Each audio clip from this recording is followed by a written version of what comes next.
first presentation, or the first video that we showed you how your trust was set up. So this time we're going to go a little bit further and we're going to show you how people access your trust all the time, and we're going to show you how perhaps you could access your trust and have access to the funds that are in that trust for you. So we're going to look at banking and see how the banks use your trust on a day-by-day basis.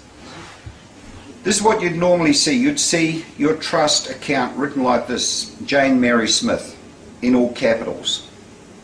Because it's a trust, because it's a dead entity, it's written in all capitals, as we discovered in the first presentation. So now, I guess a few of you watching this have already applied for a loan, so some of you will be familiar with this. So the first thing that you're going to do is you're going to fill out a loan application at your local bank. And a few days later, a week later, the bank gives you a call and lets you know that your loan has been approved. Now, typically they will never put this in writing. And there's a good reason for this, which we'll discover. So you go to the bank and sign the loan agreement. Now, over recent years, I have noticed a trend happening where the loan and the mortgage agreement are all one document. Now, this isn't normal. This hasn't been the case here in New Zealand, but it seems to be more the second tier lenders that are doing this. But the banks certainly do have two separate things, and that is a loan agreement and a mortgage agreement. Now, the reason that they will never put it in writing that your loan has been approved, because in the mortgage document you will have the wording "no oral agreements" in it. This written agreement is the final expression of the agreement between lender and the borrower and may not be contradicted by evidence of any prior oral agreement or of a contemporaneous oral agreement between the lender and the parties. You will see the significance of this a little bit later. So what exactly did you sign when you signed that loan agreement? It was a promissory note, which is a promise to pay. The loan agreement that you signed is actually a promissory note, or in other words, it is cash.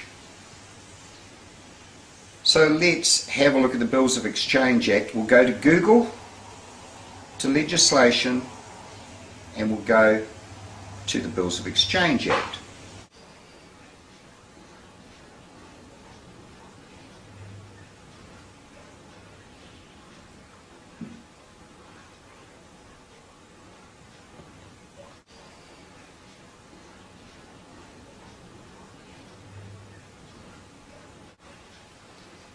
Click on the Bills of Exchange Act.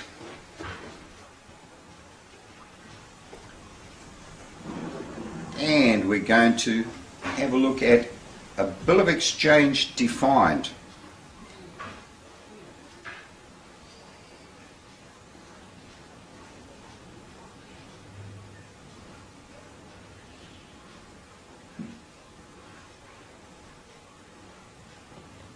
What happens to the note? In the Section 20 of the Bills of Exchange Act 1908 allows the bank manager to complete the instrument by endorsing the back of your promissory note and writing "paid to the order of," and they will insert Jane Mary Doe or whatever your all capitals name is there. They will write that on the back of the promissory note. He will also add a 5-cent stamp to comply with the Stamp and Check Duties Act 1971.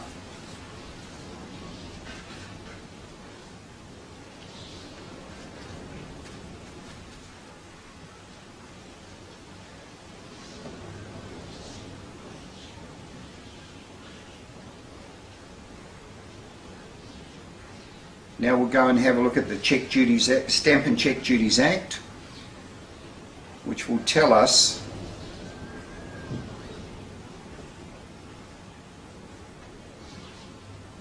in section 77 that stamp duty must be paid on every bill of exchange or promissory note. Bill of exchange and promissory note are the same things.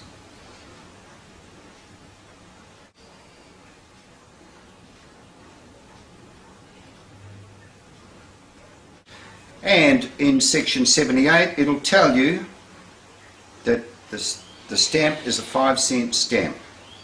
So unless you have a 5-cent stamp, you haven't paid your check duty, so therefore your bill of exchange is not valid.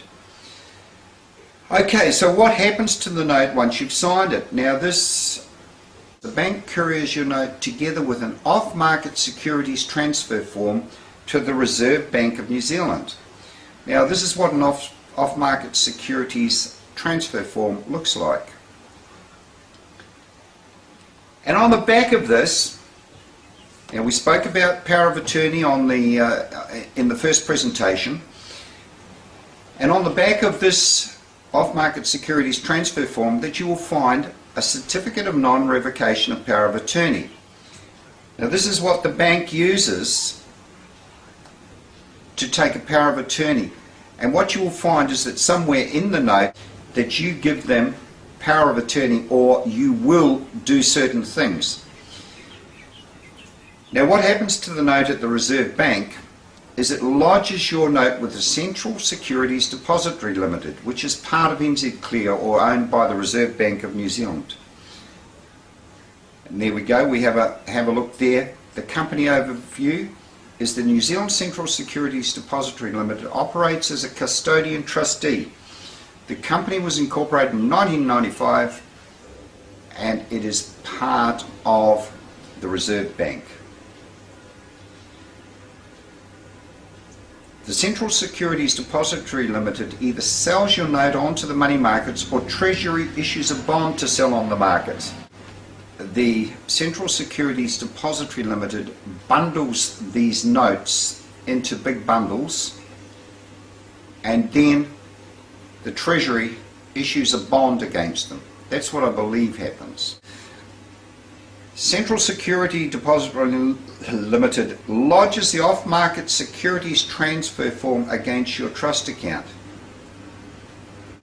Where do they lodge the off-market securities transfer form?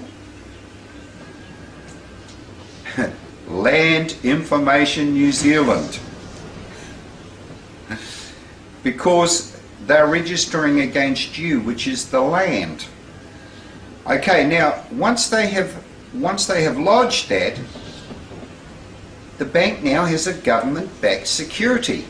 It's against your trust account. So let's have a recap of what happens. When you go to buy a house, you ask the bank for a loan. You sign the loan agreement. The bank then sends the loan note to the Reserve Bank.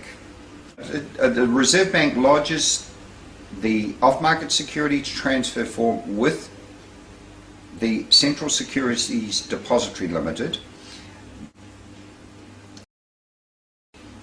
Reserve Bank notifies the bank to issue credit. Now only the banks have got the right to issue credit. So all of a sudden the bank has the right to issue that credit to you. But do they? They credit an escrow account with the amount of the loan. They don't put it into your account. Rather strange, I think. But however, the reason the bank's balance sheet will always appear in order to an auditor is because the bank then employs a type of arm's length transaction. And here's how they do it. The loan amount is transferred from the bank's escrow account to your solicitor's trust account. Very sneaky. The money created by your signature is rightfully yours and should have been credited to you. Now, if it has gone to your lawyer, then it looks like it has gone somewhere other than the bank. So, as you're normally buying a house, through your lawyer, it goes into an account, but not into an account for you, because there's another sleight of hand takes place. The Reserve Bank of New Zealand Central Securities Depository Limited has sold your note onto the money market, so your bank needs to pay the buyer of your note their interest. I believe that what happens is that the official cash rate is what the note gets sold out at, and the bank takes the difference between the official cash rate and their own interest rate. Although the loan was approved and your money is already sitting in your lawyer's trust account, your bank now instructs your lawyer to draw up a mortgage agreement. Don't believe me? Go ask. The lawyer then gives you a call and asks you to come in and sign the mortgage agreement. Now the money is already yours, so why are you going in to sign a mortgage agreement? Doesn't my lawyer work for me, and doesn't he take instructions from me? Maybe. Think again. Why did you have to sign a mortgage, and who instructed them to draw it up? They won't want to give you this information, I can assure you. So why does your bank need the second agreement that your friend the lawyer is now entering you into? The bank needs a signed contract from you giving them the authority to legitimately steal your money from you. Now, probably about time that you started looking into things now that you've seen some of this, and have a look at your statements that you get from the bank. Every payment you make is actually credited to an account and held as unclaimed money. Go and have a look on your statements and you'll see this. The interest is debited, but the payments are credited. Isn't it time you started asking your bank manager questions? Questions like, did you advertise that the bank issued loans? Do you hold depositors' funds? Did the bank lend anything of substance? Do you loan legal tender or other depositors' funds? Who holds the original loan agreement that I signed? Why did the loan agreement ask for my will? Did that give you power of attorney?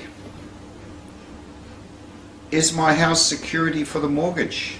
Don't think so.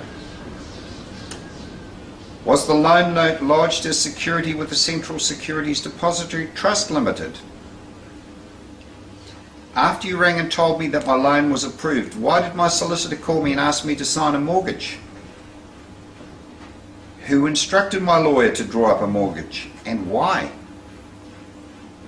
What security does the bank hold to secure the mortgage?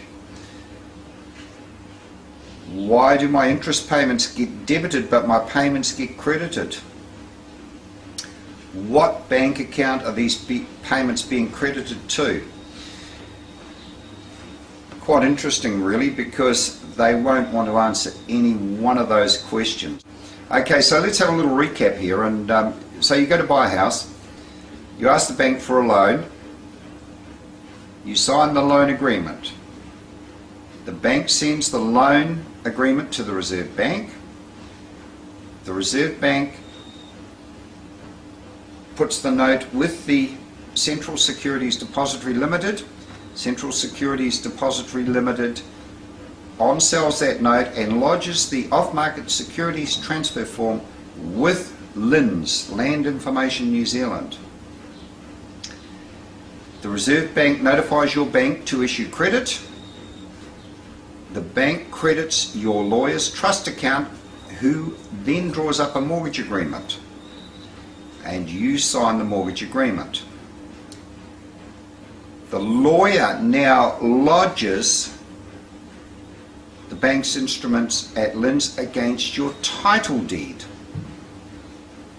Now, this is another level of deception that is entered here.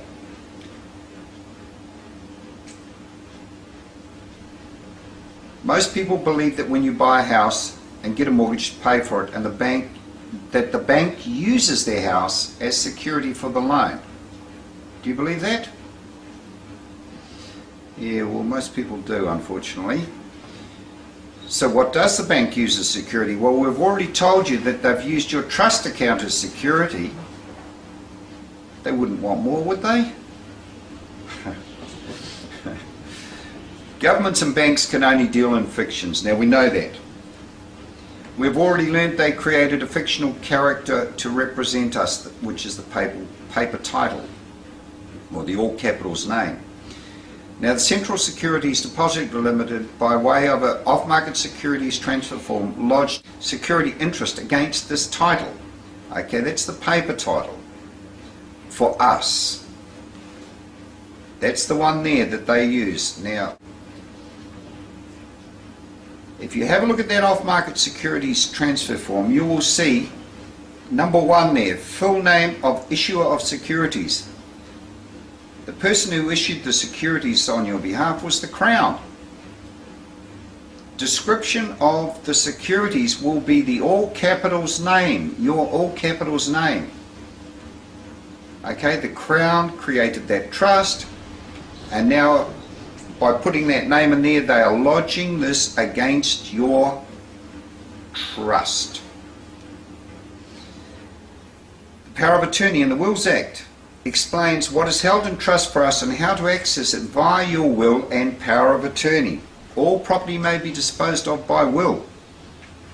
And if you carefully read your loan agreement, you'll see that you have granted them power of attorney. It says, gives them the right to fill out the off-market securities transfer form and lodge it against your trust. Now, let's have a look at the Wills Act where it says that. All property may be disposed of by will. It shall be lawful for every person to devise, bequeath, or dispose of by his will, executed in manner hereinafter required. Well worth reading section 3 of the Wills Act. You've already seen how to do that. Go to Google, look up legislation, go to the Wills Act 1837, and then check that out for yourself. Check out sections 1 and 3 and it will surprise you. We've already discussed how they double dip on your mortgage. Now let's look further. You thought you owned your own land, didn't you? But I'm going to have to ask you to think again here. This is where the next level of deception comes into it. The New Zealand company has surveyed New Zealand and drawn lines and plans and plots on paper and deposited these bits of paper into a land registry, which is called Land Information New Zealand. And these lots and deposited plan numbers are what the bank issues, or is the title that the bank puts their security against. So what do you own? Piece of paper. Unfortunately. Piece of paper with a title and a description of the records held at LINZ, i.e. lot number and DP number. And on that title deed will say that the bank has an interest. Now on those title deeds you can have mortgages, you can hold, you can have liens, you can register different things against that title. Go check your mortgage document and you will discover that you're only a tenant. Did I say double dip? Another little twist. Insurance. Your bank will also insist on a registered valuation. Why? They love dipping into the valuer's insurance policy. And this is where you've got to be very, very careful. When the bank sells your house for less than the market value, the registered valuation covers any shortfall. The valuer has insurance to allow for that. So if ever they come back to you asking for you to pay the rest, say go and get out of the valuer's insurance. I had to pay for that valuation. Now, let's look at what Halsbury's Laws of England say about mortgage. Consists of two things. It has an insurable interest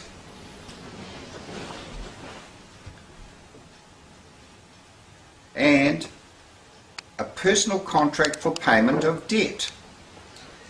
a disposition or charge on the mortgagor's estate or interest as security for the repayment of the debt. Look carefully at number 2. The mortgagor's estate. Who is the mortgagor?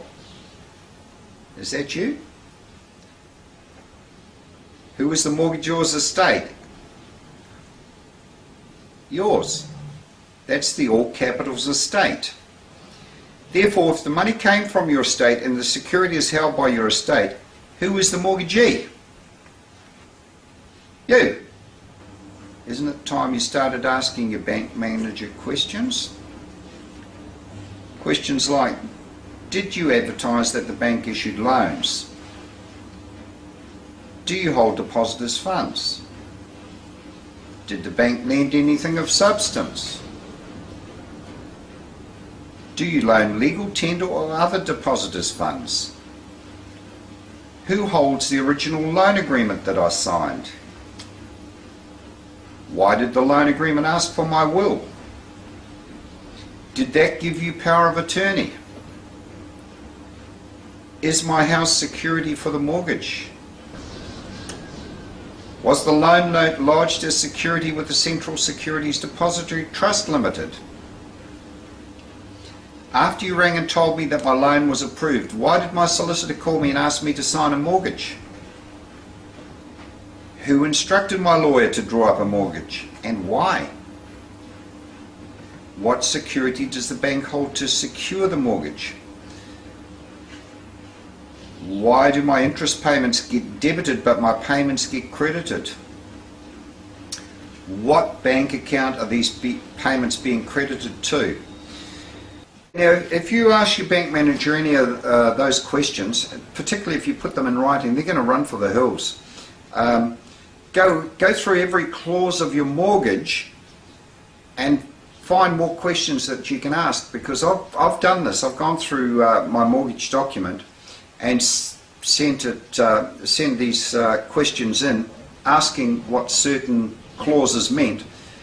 But in my National Bank mortgage, it said, clause 7, amount outstanding at signing of this agreement, $0.0. Now, I asked them the question, would you confirm that that at the time of signing this agreement, the balance, this is the mortgage agreement we're talking about, not the loan agreement, at the time of signing was $0.0 and still is $0.0. Well, they then said, your loan agreement? It's up to you. This information, while no means complete, is to help you understand the deception that has been perpetrated on us by the bankers and their paid court jesters. Totally up to you. The choice is yours. If you want to set yourself free from bondage and servitude, or continue to struggle from day to day, your choice. If all else fails, ask your bank manager this final question. This is the final nail in the coffin. On the day I received my loan, did your books balance? If the books balanced, did you owe them anything? No. They couldn't have had any money outstanding if their books balanced, and trust me, they would have balanced. Thank you.